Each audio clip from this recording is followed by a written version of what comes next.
there was a great article written at the Yahoo Sports by Ross Dellinger, who covers college football, and he's claiming that back in January of 2022, when the leaders of the decision makers of college football, the conference commissioners, and a lot of the other really the administrators, really kind of the administrators of college football, the NCAA, when they were meeting about the future of college football, the college football playoff.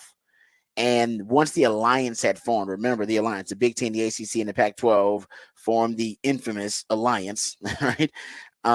They actually um, essentially halted the expansion of the college football format, and they consolidated power apparently during these discussions, and they decided to oppose, as we know, the SEC and the SEC's, kind of basically their assent, right? And their power, the power struggle, but their ability to kind of monopolize power. So they were anti-SEC for whatever reason. We found out that was a sham because the Big Ten, they ended up stabbing the ACC and the Pac-12 in the back, and they turned their back on the alliance, so it didn't matter. But at some point, apparently, the discussions between these groups, according to Ross Dellinger, it got heated when they were discussing the expansion of the playoff format, when they were discussing and voting on the expansion of the college football format, and the alliance had taken their stance, which was anything opposed to the SEC. This upset not only Bob Bowlesby, but upset Greg Sankey. So here's the excerpt. I'll read it here. At some point, as discussions grew heated, then Big 12 Commissioner Bob Bowlesby, frustrated and exhausted of the indecision, slowly packed his bag and began to rise from the table. The meeting isn't over, someone told him. It is for me, he shot back. And apparently they never were able to resolve their issues, which is why we have the situation we have now. And when Greg Sankey was asked after those very tense meetings if he was prepared to play hardball and leave the college football playoff, just take basically the SEC operating separately from the college football playoff, he said, absolutely. When we ended that set of meetings in January 2022 without a decision, I was clear. If you are going to walk away from this opportunity, we are going to reevaluate our position on format, revenue sharing, and governance. People called me after the latest deal, and said, why did you take a hard line? Why did you put us in this position? I said, you guys walked away from the deal. This is Greg Sankey, SEC commissioner. And now the new deal that they have, which we have talked about, right? The revenue distribution, Big Ten, SEC get 29% of the college football playoff revenue of the $1.3 billion share. The ACC gets 17%, and the Big 12 gets 14% to be distributed. And the group of five, the 64 group of five teams, they get about 9% total. Of course, the SEC and the Big Ten, they get the majority, the lion's share here. And the previous revenue structure, the one that apparently that they were discussing in January of 2022, where the discussions got so tense that the alliance, the Big Ten, the ACC, and Pac-12 at the time were opposed to the SEC. And then Bob Bowlesby was so upset representing the Big 12 that he got up and left the negotiations. In that previous revenue sharing structure that they were presenting, the power conferences split evenly everything 80% of the college football playoff revenue. They would just split everything 80%. The power conferences, meaning the Power Five at the time. There was a Power Five then. There isn't anymore. There's a Power Four. And the group of five schools would receive about 19% revenue of the revenue.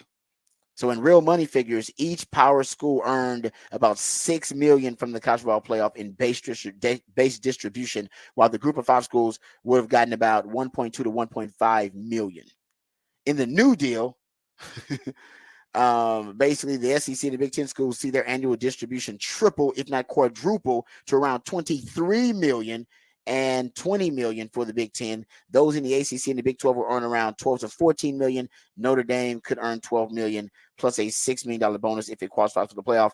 And the independents, if you go look at a group of 5 schools, I should say, they will see around 300,000 to 500,000 increase to about 1.8 million. But that's it. So the group of 5 schools get less, and now the other power conferences other than the SEC and the Big Ten are also going to earn less money. So over the course of the 6-year college football playoff contract, an SEC school will earn 140 million in distribution. A school in the ACC is going to earn about 80 million. Just a $60 million difference, $10 million a year difference, just based on what the SEC schools are going to earn compared to the ACC schools, which, by the way, will be a sticking point for ACC schools like Florida State and Clemson, who want an unequal revenue sharing deal in the ACC. And they're probably going to take the ACC to court to try to get out of their grant of rights so that they can get to the Big Ten or the SEC so they can make those types of dollars. There you go. So the separation of the have and have-nots, just think about it. At one point, Greg Sankey was ready to leave the college football playoff and do his own thing. I think we're closer than ever to that Android iPhone era of college sports, where if you want major college sports, there are 2 places to go for it. You can go to SEC or you can go to the Big Ten. I think that, and if you want a smartphone, you got an Android, you got an iPhone. Nobody you know has any other type of smartphone. There are only 2 choices for you. And I think the same thing is going to be true in major college sports in the future. There will be 2 choices: Big Ten, SEC.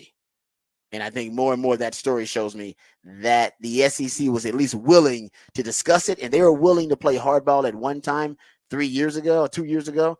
I think they have already talked about the possibility of it and what the steps would be if they needed to emancipate themselves from the college football playoff or even from the NCAA, which needs to happen sooner rather than later. Yeah, it's interesting stuff because, there is no, you have to worry about watering down the product. If you just let everybody into the SEC in the Big Ten, then you start to letting too many bad teams in that basically just want to get in for the revenue sharing, which is kind of what happened in the ACC of programs that if your bread and butter in the SEC is football and that's what makes you the most money, and then somebody wants to come in and they go, we have a good basketball school. You go, that's what the Big 12's for, guys. That's exactly right. That's what the Big 12's for.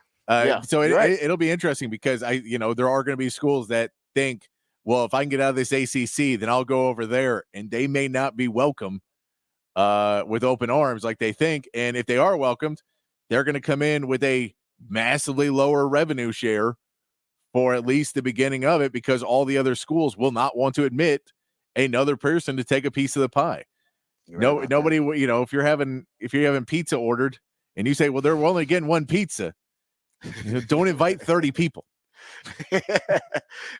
You simplified it, but that's essentially the gist of it.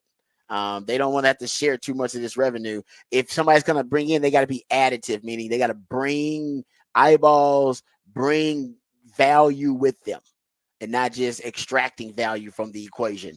But I'm telling you, we're closer than ever to that separation of the have and have not.